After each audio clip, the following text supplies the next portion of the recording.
Hello everybody, today I will be going over the AMC 10B 2014 problem number 23. A sphere is inscribed in a truncated right circular cone as shown. The volume of the truncated cone is twice that of the sphere. What is the ratio of the radius of the bottom base to the truncated cone to the radius of the top base of the truncated cone? So I don't know about you, but I do not like 3D math geometry problems. I actually hate them. I tend to skip them during math tests because I do not remember any of the formulas, but I have the formulas right here. Not definitely because I can't remember them because that's absurd. But like for the sake of this video, I'll just have the formulas right here for us to refer back to. But when doing these 3D math problems, I like to think about them in 2D ways. As you can see, I did not draw this. This is from my very good friend, the AOPS website. You should visit it and check out the information on there. But I basically cut the truncated cone in half, so it looks like this from the, I cut it through the middle, so it looks like this in half. So basically, I labeled the radius S, or AOPS labeled the radius S. They labeled the bottom part, this part R, and then they labeled, because this is a kite, this would be R, this would be R minus 1, because this is 1, this is R, and this would be R because this is another kite. So very basic stuff starting off. So they want to know what the ratio of the radius of the bottom base, this one, to the ratio to the radius of the top base, this here, of the truncated cone. So basically what we can start off with doing is we can find we can find this part, 2s. So we know that 2s squared would equal a 1 plus r, oh wait, no, sorry, my bad. Oh, go back. 1 plus r squared, not 2, what am I doing?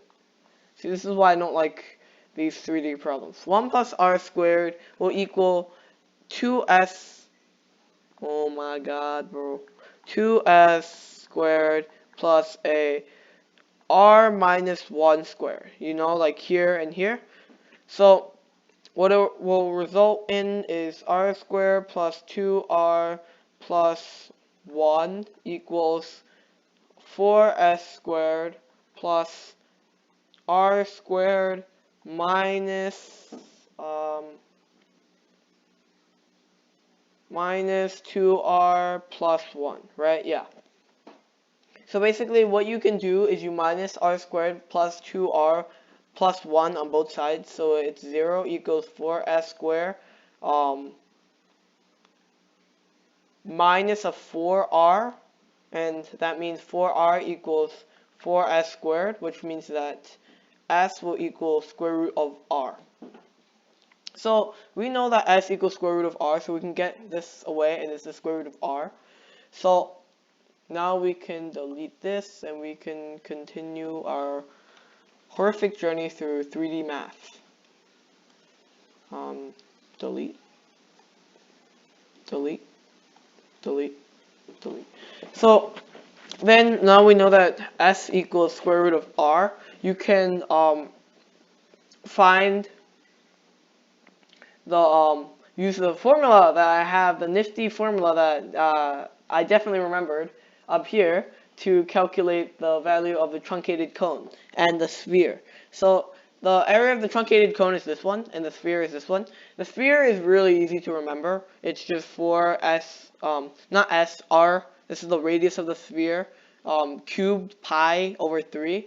And then the truncated cone, I had no clue about until today. It's pi h over 3 to the bottom radius, like big R squared, and the top radius, which is R squared, plus the bottom radius plus times the smaller radius, the upper radius. So we can plug it in, pi, and then it's gonna be 2 pi squared r over a 3 times r squared, so it's just going to be r squared, and then plus small r squared plus 1 plus a big R times little r, which is r, and then the sphere is 4s as in r. This is, I'll just replace this as r,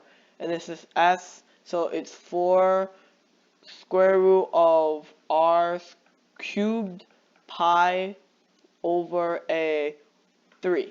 So we know because the sphere is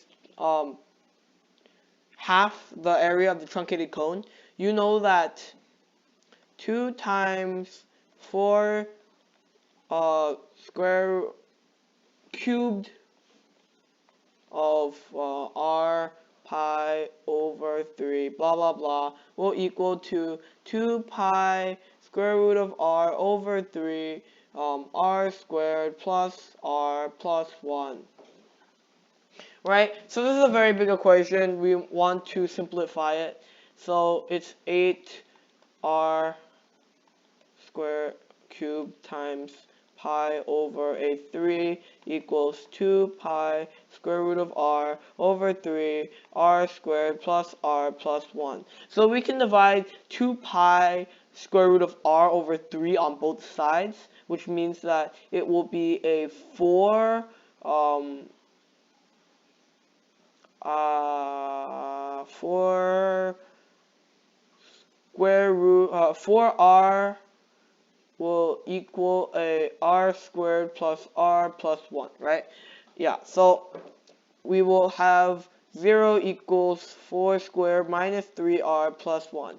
And what do you know? This is a quadratic, which means that we can apply the quadratic equation and get it over with. So that means it will be the quadratic equation, I know, thank God, it's negative b plus minus a square root of b squared minus 4ac over 2a. If my mind doesn't betray me, that's what it is.